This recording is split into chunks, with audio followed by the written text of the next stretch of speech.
Cheers. Welcome back. First time not on Zoom. First time actually in person. What do you think? Pretty good. What is it? Chivas Regal 12. This is like their cheap one.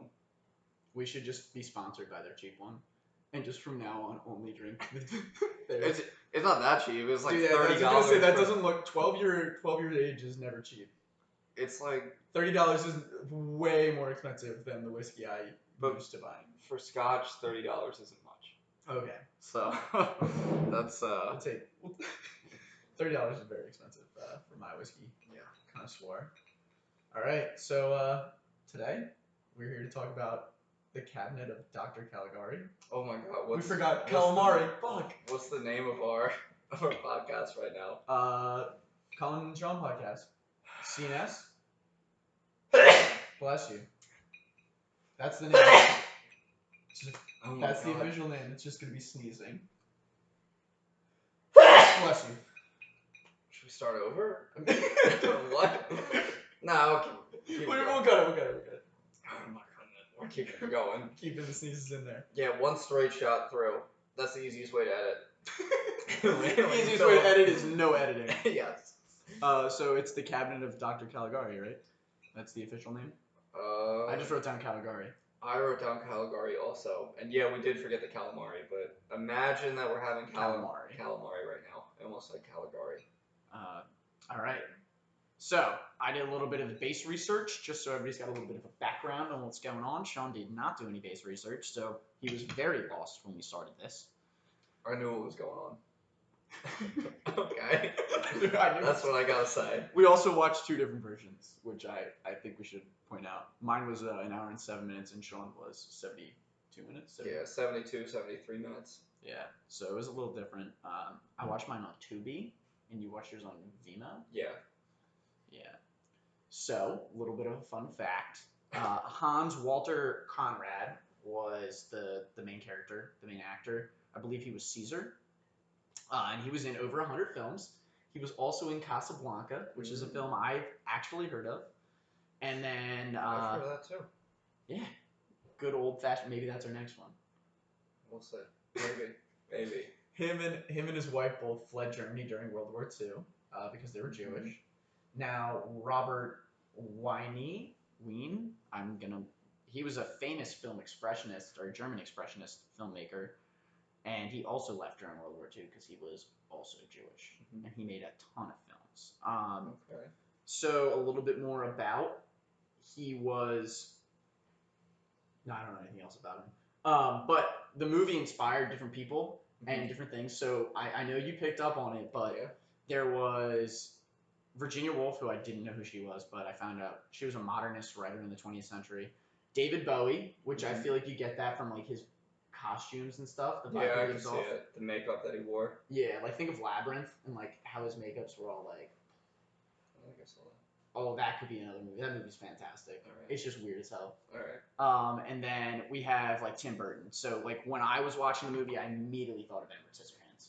Yeah, it was a lot of like Tim Burton stuff. Yeah, I was like, this guy, Ed Scissorhands. And then the most obvious one after you finish the film is Shutter Island. Yes. Which, did we give any introduction onto what we're doing with this series? I don't know if we did, but we're going to watch and review influential movies of each decade. And we're just going to jump around, and it's not going to be consistent every week, but over time, we're going to watch a bunch of movies and review them, specifically important ones of each decade. And this one's from the 1920s, what we're starting with. Which is pretty much when movies started. Yes. You want to go over our rules? Yeah, so I watched another podcast, and the rules I think are incredible. So the rules are you get 2 pauses and no rewinds. And I think it is a perfect rule for a movie in the 1920s because they are very hard to follow. Yes. Especially if you have no idea. Like, if you don't look up the movie beforehand, it gets a little confusing. So even more of the outline, we're going to go over we just went over the main actors, the directors, and what it's influenced. Then I'm going to go over the type of film. I'm going to go over writing of the movie. And then we're going to discuss what we thought happened in each. And since we watched 2 different versions, it should be interesting. They weren't that different, though. We don't know that. Okay. Then we're gonna look up the synopsis, and then I'm gonna give you some symbolism that was going on during it.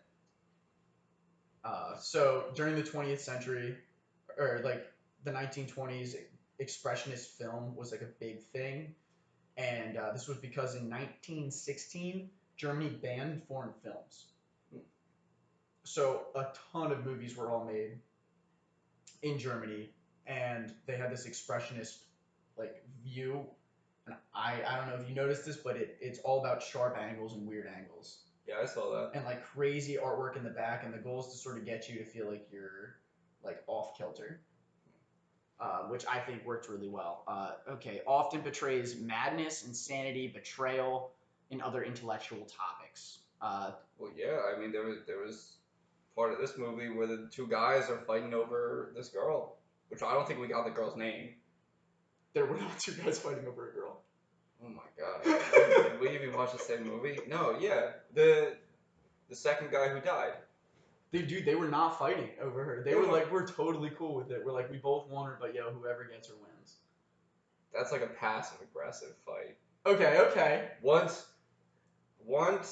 that dude was like, why don't you get your fortune told? And then it was like, you're gonna die tonight, and then he actually died. I was 100% like, that guy was in on it, and he wanted the girl for himself. So he was all friendly, like, yeah, like whoever she picks, that's who is gonna marry her. Yeah. But then Once he was like, yeah, this guy's dead. Yeah, okay, whoever she picks, man. Yeah, yeah. I know you're dying at dawn, so whoever she picks. Yeah. Also, a lot of the experiences were inspired by World War One, like post World War One, because a lot of shit. Germany, not great. They lost. It's supposed they lost. It inspired film noir and horror films. Think of like Alfred Hitchcock, Vertigo, any of those kind of movies. Yeah, nope. No, they're not ringing a bell for me. Okay, yeah. Well, that's all right. Alfred Hitchcock, famous guy. Psycho, those kind of movies. Background is distort the viewer. Hyper expressive performance with turmoil spheres, etc. And then again, so the goal of the expressionist films were to sort of change society on what was going on in their culture, because they weren't like super happy about it. Yeah. I wrote down a bunch about what they were like doing, and a lot of it was just that the people that wrote it were pacifists. And it was inspired by a show called The Man or Machine, and the guy just had great strength in a circus act, and they were like, okay, this is gonna, I guess it spurred them to write this. Yeah, I see where they took some stuff from that. Yeah, a little bit. It was a big twist from that, but they took some stuff. It's close to that. All right, let's do our reactions. Yeah, let's get through it. So I feel like we should kind of do it in chronological order and talk through the movie. Yeah. Well, I'll read from top to bottom then. For anybody who has no idea what the movie is, neither or may want to watch it, we're gonna spoil basically everything. We will spoil 100% of the film, but we're gonna walk you through it start to finish still. So you can listen to this instead of watching the movie and understand our frustration. Well, you either save yourself 65 minutes or 72 minutes, one or the other, depending on your something like that. So, what do you? All right, I'd love to go like side by side, but I also really want to know what you thought happened. Well, I think like basic summary. Well, it starts out for some reason he's in the park and he's talking to a random dude. And he's telling you like kind of a scary story about something that happened to himself, and it's about a doctor who brings a sleepwalker to a county fair, and whatever the he like hypnotizes him, sort of like breaks him out of his sleepwalking trance. He wakes up, he tells a fortune, and all the fortunes are just like basically you're gonna die tonight, or you're gonna die tomorrow, something like that. And then the people actually die, and then at the end, it goes back to that, and he kind of tells the story. The guy on the park bench, and he's like, yeah, like we put him in an insane asylum, whatever. But then it like flips, and he like goes out. He's like, that was my fiance. Like, oh, and that's the dude Caesar, who was a sleepwalker. Don't talk to him while he's standing there like picking flowers or something normal. And then they put the guy telling the story in an insane asylum. Yeah. So that's what I think happened. But like, what really happened is what kind of confused me. Like, So was it really the doctor or was it the guy sitting on the bench? What's his name? his name was Francis. Was it Francis or was it Dr. Caligari? So the way that I understood the movie, Francis was the crazy guy from the whole time, and he was telling a story, right? Mm-hmm. I did not look what a somnologist was. That's a sleepwalker. Yeah, I didn't look that up, so I just thought Caesar was a dead guy the whole time. So that it makes sense to me that like the dude was literally sleeping in a coffin. I thought he was a dead guy the whole time. Yeah, and until he died, and then I was really confused. No, I know. I was like, the dead guy's he's already dead. I literally thought this dude was summoning. I thought that his sun meant summer, and I thought he was bringing this guy alive to fortune telling. He did kind of like break him out of his sleepwalking trance, and that was like I get it. Like I think you're right. I think the guy Francis is the dude that was killing people. Oh shit! I didn't even think about that. Yeah, Francis. Whoa. Because wow, I didn't think. He told the story from his perspective, so the whole time he's like, this dude comes to a county fair. See, I thought it was just total bullshit. But now that you say that, Francis could have been a killer. They had to, because all those people died, and So he would have killed the town clerk. Well, the town clerk is what doesn't add up to me. So the town clerk is the first person who dies in the story. And Dr. Caligari said, he goes to the town clerk and he's like, I want to bring my spectacle into the county fair. Town clerk kind of blows him off. And he's like, what kind of paperwork do I have to do or whatever? And then he kind of looks at him crazy. And then the next night he dies. The town clerk. Yeah. And he gets his dude into the county fair still. When I was watching it, my version said town clerk is angry. You could tell he was angry in mine. It didn't say that. There was a nice little box. It was like, yeah, he's angry. Yeah. I also noted that I think they called him a mountback, which apparently they didn't do in your version. Mm-mm. But I just looked that up, and that means that he's basically a swindler. My next note was the walls have strange markings in the city. Yeah, that was weird. All the walls and stuff was just weird. And I thought it was just weird, like artsy stuff. Did you notice that guy that I'm pretty sure sitting at the bank when he was trying to get them to put him in the fair? That dude was sitting on a chair that was like 6 times too tall. I wrote that down. Every chair in this stupid thing was like 5 to 6 feet high off the ground. I was like, why is this guy in such a tall chair? I was like, what is the point of this? This is so stupid. And I thought he wasn't gonna come down from it, but then they watched him. It was like a very awkward climb down from it. And I was like, okay, this is just fucking weird. Yeah. But then in my other notes, I'm like, what's Dr. Caligari's deal? Like, you think you're gonna walk into like the county office and be like, I want to bring my thing to the fair, and you go out of your way to call it a spectacle? Yeah. There wasn't many words shown in this movie. It's a silent film. They throw a note card on there every couple minutes with like one line of dialogue. Even though people will talk for like 30 seconds. Yes. Drove me insane, but whatever. I'm like, this guy. You think the town clerk is sitting there waiting all day for county fair entries? That guy doesn't care. He's probably counting tax dollars, trying to figure out something important. Explains why he was angry. Yeah, it's I'd be interrupted by I'd be angry too. I wrote some stuff about how bad Dr. Calamari looked too. Like, he looked like a crackhead. Dude looked like, well, in the beginning he looked like shit. He did. I was like, what is going on? And then I thought, as the movie progressed, he became more and more official. Huh. Like, at the very end, he was literally a doctor.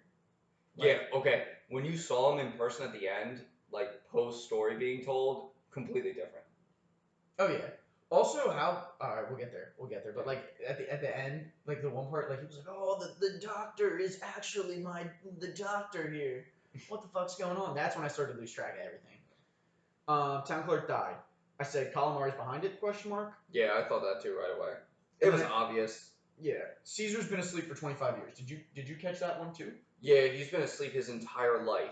He was like 25 years old. He's been asleep for 25 years. Didn't make sense to me. And then I said, why can the sleeping guy see the future? That part didn't make sense to me either. I didn't get that either, but I kind of like looked past that, and I got to like, my next notes are like the county fair type thing. You saw his announcement of him. Yeah. Because he kind of describes him like that. He's like, he's been asleep for 25 years. He's been alive for 25 years. I wake him up, he tells the future.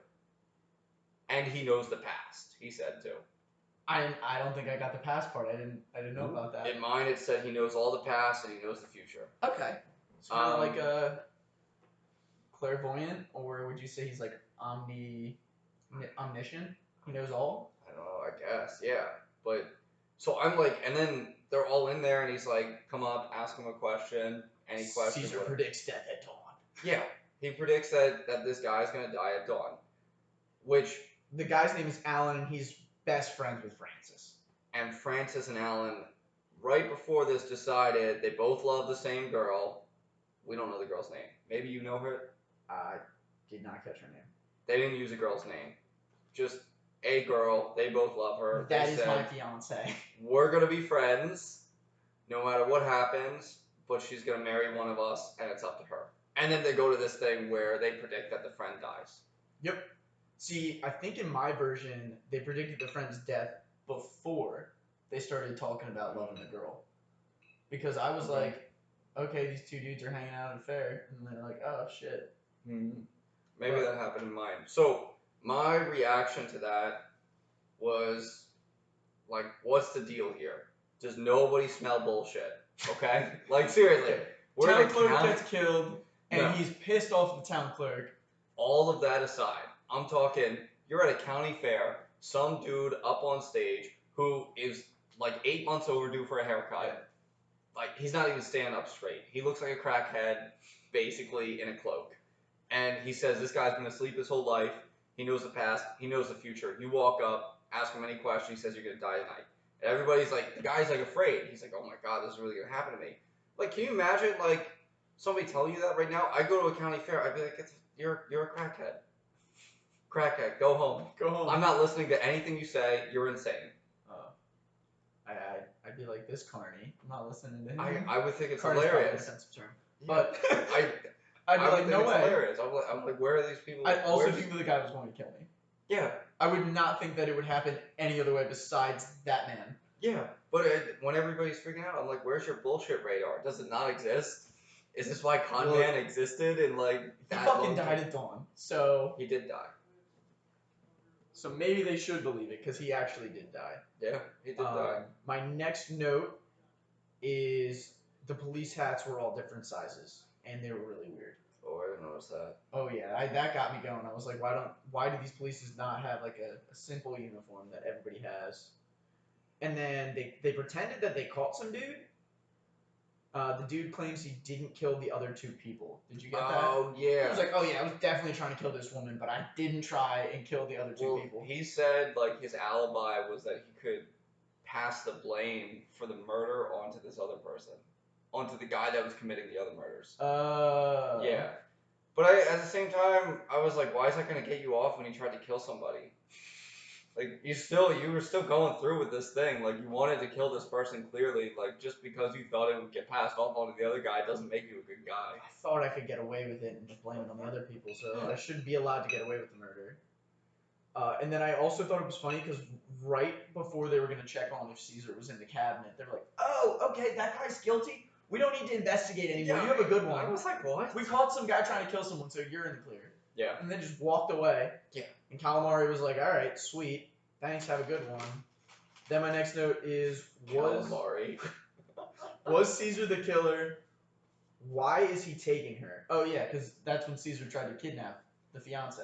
Yeah, that was weird to me. I didn't understand the kidnap thing. But if you go with your version of the story that it was all Francis, that makes perfect sense. It does. Because Francis would definitely have killed Alan because he'd been like, yo, I want this babe. And then he's just, I'm grabbing you, you're coming with me. You're way too sad over Alan dying. That's not how this is going to work out for us. So we're going. We're just going to go now. Whether you like it or not, we're out of here. Because I thought, like, well, Caesar would have killed her. Mm-hmm. But then he didn't. He just tried to kidnap her. So it makes a little bit more sense. The next part that was kind of confusing. Does Caesar die when he hits sunlight? That's the kind of vibe I was getting because the sun rose and then all of a sudden he was like, and they found him dead in the graveyard. So I said, does he die at sunlight? Question mark. Yeah, I don't know about that. I didn't think about that. And then he was he did kind of randomly just collapse, and I was like, what's going on here? Yeah, I think he dies at sunlight. Gotta be. Like he's some sort of vampire-ish kind of thing. I mean, he's something. He's not just sleepwalking. I mean, it would explain why he sleeps every day if he was like part vampire. Yeah. So that was kind of nuts. Uh, but Caesar was under Francis's watch, so it wasn't him. Okay, so did you see when they go in there? Two Caesars? Question mark. Okay, I thought the same thing. I was like, maybe there's two of them. What's the deal? Maybe he's cloning himself. I picked this one up though. I figured out what happened. Continue. Let's hear what you It's so Francis was watching Caesar, but then in the story they pull out like a fake Caesar doll, There was a doll. Yeah, it was a fake doll. and he was looking at the doll the whole time. So this is my question, right? So you noticed how Dr. Caligari had his own little like house, right? Yeah. He's like, it was like a. And Caesar was in the house too in the coffin. Yeah. Caesar's asleep his whole life. Okay? Yeah. How's he moving them? What's the deal? He. Caesar sleeps, and then he's like, boom, you gotta snap out of this because I can't lift you and the cabinet with me into the house. And he's gotta carry it up the stairs You too. saw him feed Caesar a few times. He just lifts the guy up. It's like, yo, time to eat. Yeah, but that's different. You lift him up, feed him some I'm food. sure you lift him up and you start walking. He had the whole cabinet. And he's a Somaliist. He's Somalibalist. That's a sleepwalker. How Yeah, you can't you get him control. to sleepwalk. What do? Instead You of get him. sleep- You get him to sleepwalk over here down the street, up these stairs, and back into your coffin, laying down next to me. I think the hypnosis played an effect too, because he was telling people to kill him. He was like, "Yo, go fetch that town clerk." But he didn't actually kill him. You don't think? Why else would Francis end up in the insane asylum? Okay. For saying crazy stories? No, they'd be like, this dude's killing people, and he's saying that it's some like sleepwalking guy. No, we're taking you with us. Okay. All right. So then, how much of the story do you think was just total bullshit that the guy made up? I think almost all of it. Shit. I think the murders are real. Okay, but it doesn't justify to me the town clerk murder. What is the deal with the town clerk murder? So that's why I think part of it was real. I think Caligari was doing some of the killing. Or might have maybe been. the town clerk just died because he was apparently a very angry man. So someone might have just killed him, and then in his head he painted this whole picture from then on. Because I definitely believe that this dude would kill his friend and then try and kidnap the girl. I think that's so believable, but the town clerk doesn't add up at all. Well, I mean, there was the other murder that he was like, that they caught the random guy for. Yeah. So maybe it was the random guy killed them. And yeah, I don't know. Maybe. Alright. One was fake. Ran into a mental institute? That's what I wrote with a question. That was weird to me. Like, he just walks in, hey, I'm looking for the doctor. All right, come on in. And then he said he wanted to see the head of it, too. Yeah. He was just like, I gotta go, let me sprint. And they were like, oh, what are you looking for? He's like, Dr. Caligari. And they're like, all right, well, we don't know who that is, but we're gonna take you to the head guy. Yeah, that was weird. Like, open the doors up. Come on in, man. And then the doctor was Caligari and Francis Faines. Yeah, that part tracked with me. This part is where it got next level confusing for me, and What? So this is where they went into the office. They found the book that Dr. Caligari was alive in 1094. I don't think he was alive then. Dude, that's what the note I thought I could read said. I thought it just said like it was just like a history thing from like hundreds of years ago where like some guy. So I portrayed it as it says Dr. Caligari was doing this shit hundreds of years ago. So I thought because they didn't know who Dr. Caligari was, they knew who whatever the head doctor was of the insane asylum. So I thought that this guy was like, he found out who this Dr. Caligari was. He was like, once I get a sleepwalker in here, man, I'm going to be modern day Dr. Caligari. So he was like, I'm taking on the persona. I'm not using my real name. I'm throwing some glasses on, ruffling up my hair, making myself look rough, and I'm modern day Dr. Caligari. Oh, shit. As his alter ego, so then people don't show up to the county fair. You're the head of the insane asylum. I don't believe what you're saying. No, I'm Caligari. Okay. That's the way I thought he took it on as an alternate personality, or persona, because he really liked the story. See, I thought he lived forever. I don't know why I assumed he was immortal, and I went straight like satanic shit. I thought he was killing people in order to live longer. What? Why would you? Dude, I couldn't read the notes. I couldn't Oh read my the notes. God. All I saw was Dr. Calamari, 1910, gets a Somalis or some Somalist. Wow. So I just assumed that it was him, like, reincarnated or something like that. Yeah. And then real confused because all of a sudden it cut to a dead Caesar, and he like freaked out and was like, "Oh no, we found the dead guy." And then it cut back again for me, and say they found Caesar dead again, and then Caligari was pissed, so they put him into a straitjacket. Did you see that part where they put Caligari into the straitjacket? Yeah, they put him in a straight, but this was still Francis telling the story. Yeah. And Francis was saying it like I helped save the day. I got him. He was the murderer. Like, we know he's crazy. He's going by a different name. Yeah. He doesn't even know who he is anymore. Is he this guy? Is he this guy? Multiple personalities. Get him in the asylum. And when Caesar died, do you think that's when they were like, "Oh God, we got to put this guy away"? But then, what the fuck's going on? He's crazy. That was the next part that I got. It was my next note is, wait, Francis was crazy the whole time. Yeah, that's how I ended this. I was like, I literally wrote, well, this explains his friend being killed, but not the town clerk. You're still hung up on this town clerk. Well, yeah, I was like, this is what they bring me into the movie for. Like, this is like the second or third scene. Town clerk dies. I'm like, Francis has nothing to do with it. He's got some stake. He wants it to work out with him and the girl. Mm-hmm. But what does he care about the town clerk? It doesn't affect him. Yeah. He's not brave unless. It just makes it weird. Like, yeah, it was. Did Caesar exist even? Like, is it him dressed up like that? Yeah. Well, Caesar was. I mean, it was definitely just some other dude in the mental institute. That was the thing that messed me up the most. Is like everybody that he was talking about, except for his friend Alan, were all in the mental institute just hanging around. And Dr. Caligari's like, "What's up? Like, these people are nuts." Yeah. And like at the end, Francis is like, "I'm gonna kill him," and then everybody's like, "Please don't do that. Yeah. Please don't stop." And they hold him, they put him in a cell, and movie ends. Mm-hmm. Did you have any other notes that we didn't cover yet? Yeah, I have one thing. It was just a weird thing. You know how Caesar's makeup, he had like stuff under his eyes, like heavy. I saw that as like bags under his eyes. I wrote like how somebody sleeping his whole life have bags under his eyes.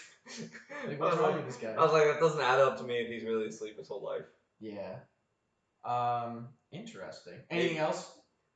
I had two more weird notes. I drew a little diamond and said, "What's going on?" Because they had the diamond.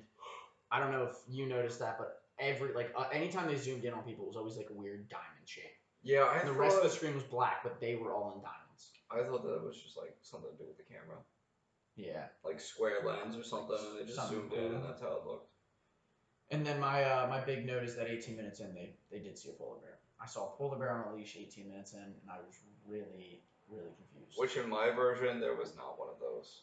So I'm definitely going to have to look up the version and get a little screenshot going because I definitely saw a polar bear. Yes. All right, so let's talk about some symbolism now.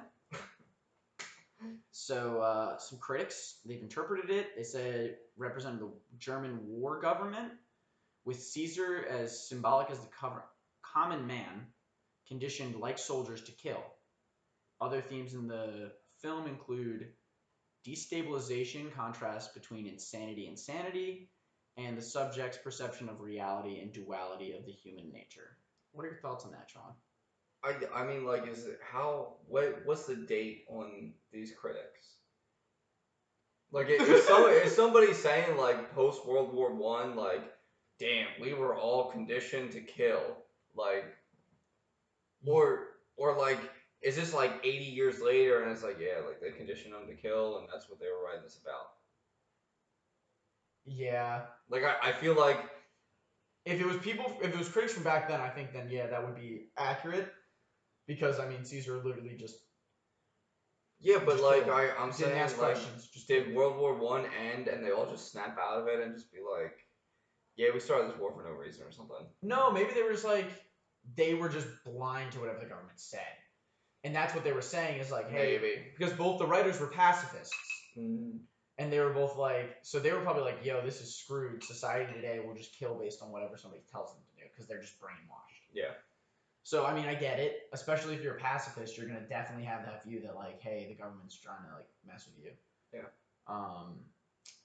And then, yeah, That was really it. The nature, duality of man, of human nature. I don't know what the hell that means, but it sounds something like you would read for some symbolism. Yeah, I don't know about that. I feel like the symbolism wasn't nothing really hit me. Yeah. I was just after reading that though, I mean like it makes sense like if you put the puzzle pieces together. Yeah, I get that. I get it, but I didn't see it. I wasn't thinking like that. Yeah, I wasn't thinking like that either. I was really just trying to understand what's going on. Sort of notes you have here that it was made into an opera. Okay, yeah, so they made it into a play and an opera. A play, I could see. An opera would be literally horrible. I mean, you didn't like the movie at all. Well, wait, what's your rating? What's your rating? Do we have like a scale? Like, what's our? We can do 1 to 10. I mean, we've never done this before, so. All right, let's do a 1 to 10 scale.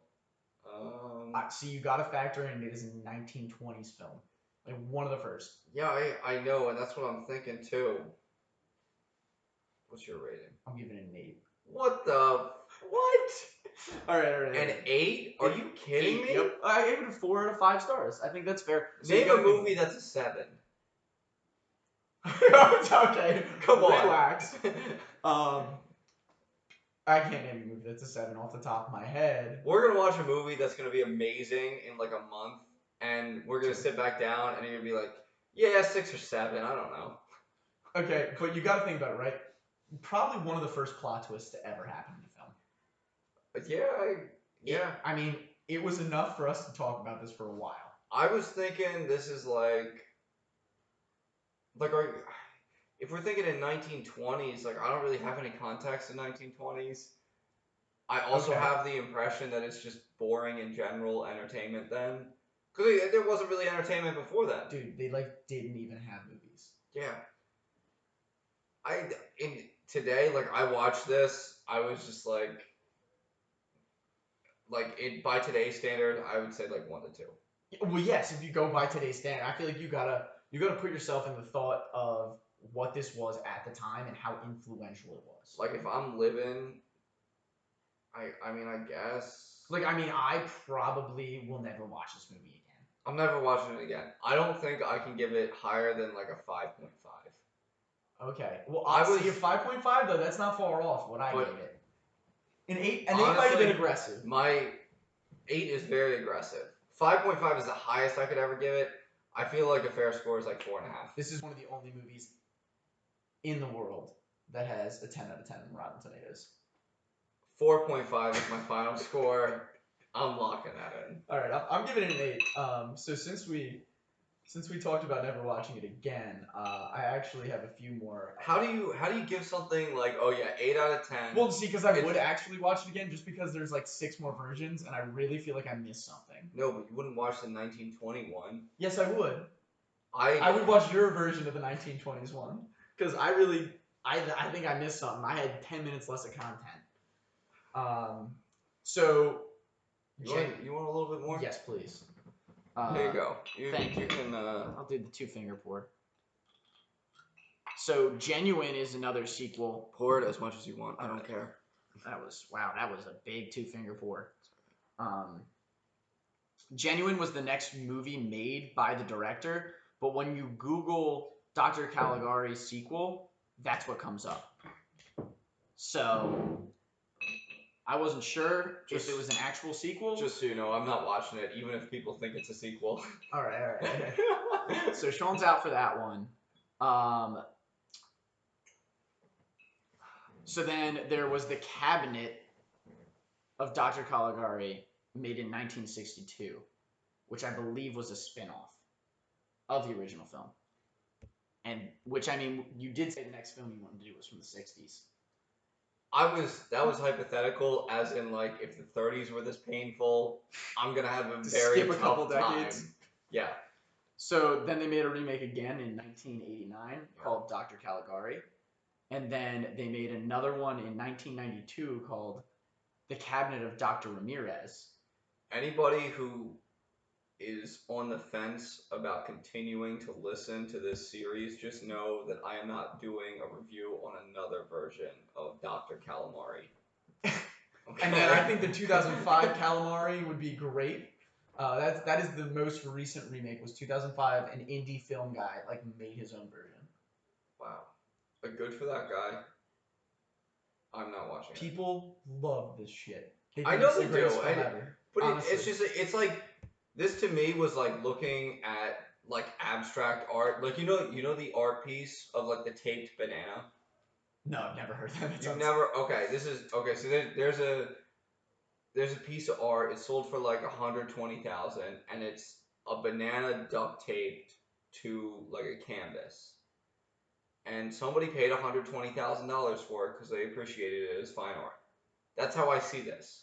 It's a taped banana. Somebody might like it, but it's a taped banana. Some people say this is super creative. How'd they come to this? This is worth a lot of money. I'm going to pay a lot of money for this. Other people, me, I'm out here. I say, you know what? It's cool. I never thought to tape a banana to a canvas and try to sell it. Good for this guy for getting a lot of money for doing that. I'm happy that this movie was made. It's interesting that it was made. I agree. The plot twist at the end is crazy. It's pretty good. You didn't see it coming, Sean. I didn't see it coming. It got me. I would never watch it again, but it got me. Okay. The dialogue stuff, like the fact that there's like maybe 10 to 15 lines of dialogue in the entire thing, and people's mouths are moving the whole time. You're just watching them talk. You have no idea what's going on. The whole movie, whatever, 70 minutes, you're watching them talk, and every 5-10 minutes you get like a note card thrown up on the screen of like 10 to 15 words that sums up what they just said for the last 5 minutes to each other. So here's my point. Yes. Which makes it maybe closer to that 8. Dude, you understood the entire. Well, we don't know. We didn't look up what it was actually about, but I'm pretty sure since we have the same interpretation. I think we know what it was about. I think that shows that they were able to get their point across without having to use text. Yeah, but it's vocals. But this is entertainment. I wasn't super entertained. You weren't trying to work for it. Okay, like there's so many like boring English books that you read in high school where you know what they're talking about. You get the story, but like you're like, yeah, I'm never fucking touching this book again. There was some symbolism going on. There was a plot twist. I'm never touching this shit again. Okay, that's how this was. Yes, all right. Maybe you're right, teacher, but I'm out. This is not for me. All I'm saying that's is how I saw this. If you look back at those high school books in like 5 years, you're like, damn, maybe my teacher was onto something. What? Yeah, dude. If you ever being good, I like The Great Gatsby. Okay. And some people thought that movie was that book was trash. The movie was great. Yeah, the movie was great. Big Leo fan. I never finished the book. Oh my gosh! There we go. I love the book. I never read it, but I liked it. SparkNotes was great. Yeah, it was great. Yeah. Shameless SparkNotes plug. Definitely how I got through my English classes. That's how everybody did. But yeah, I would definitely see. Like, I would recommend this to someone that is like a movie person. Like someone that's like, oh man, like I love watching like movies all the time. I want to see like what it was like when movies first started getting created. Yeah. I would say look up German Expressionist film and then watch this movie so you have a little bit of a background of what's going on. Are you going to meet somebody? Literally, get ready for this. So last time we were filming this, we decided that we were gonna watch it. I watched it on I think I watched it Friday night. Yeah. And I left a review on Letterboxd, which is like this app that me and only one of my other friends use. Mm-hmm. Saturday morning, I get a text from my friend, holy shit, did you just watch that movie? Mm-hmm. And then he calls me later in the day, he had watched it as well on Saturday morning. Before I had posted my review, he had just watched it. So what did he say about it? Oh, he thought it was like the greatest film ever. He's a very much movie guy though. Well, yeah. He's I think he's watched over 150 movies this year already. I should download that app and put my 4.5 score on there. and just leave like an email. Oh, the movie is rated like 8. I think it's rated like 4.5 stars out of 5 on the app. I saw it had high ratings. Yeah, people loved it. Okay, I wouldn't rate it 4.5 out of 5 on the app. You rate it 2.5. I would adjust. It would be 2.25 to. Gonna give it a quarter of a star. Well, if it's 4.5 out of 10 to scale down correctly, it'd be 2.25 out of 5. Yeah. Fair enough. Yeah. So. Right. And you'd get like ripped on for your people would leave comments like this guy just doesn't know film. Oh, they can leave comments. I Then think I don't so. need to leave an email for like inquiries or anything. Leave an email for inquiries.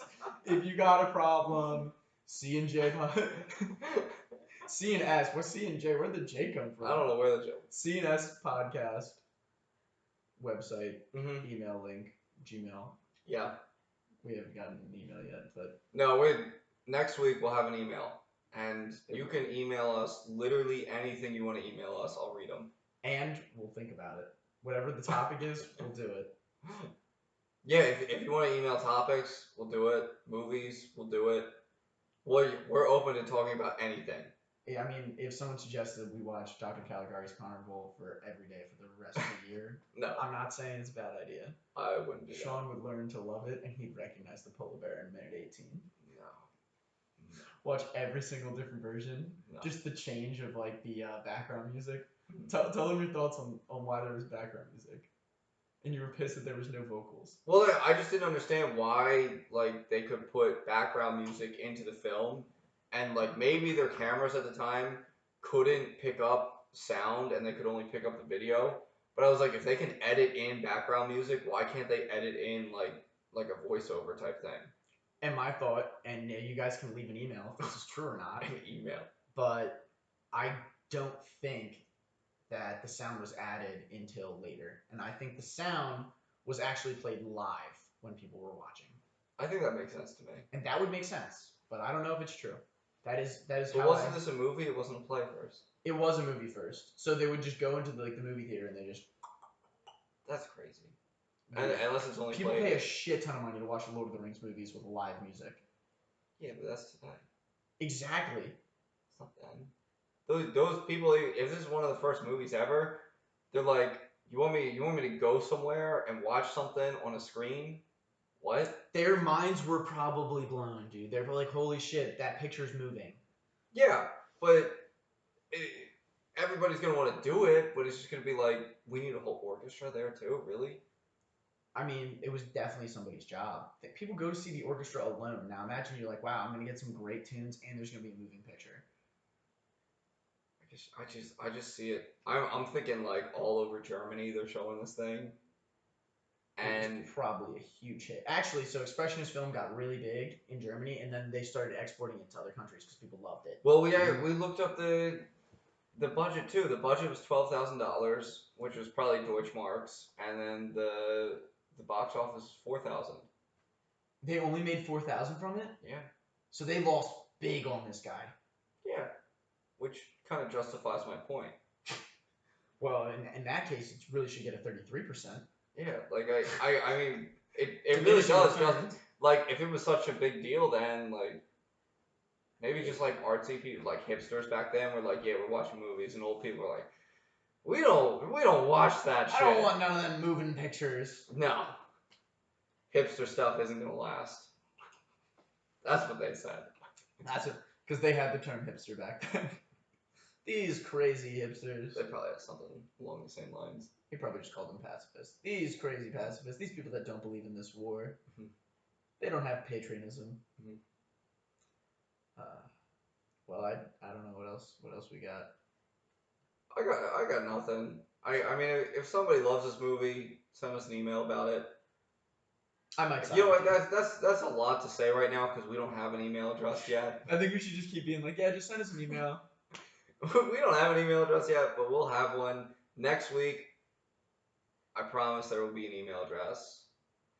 I got nothing else. We still haven't posted a single one of these yet, though. So next week could literally have been a month from now, and you will have no idea.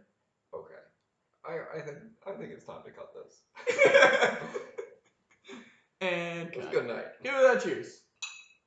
Happy Friday.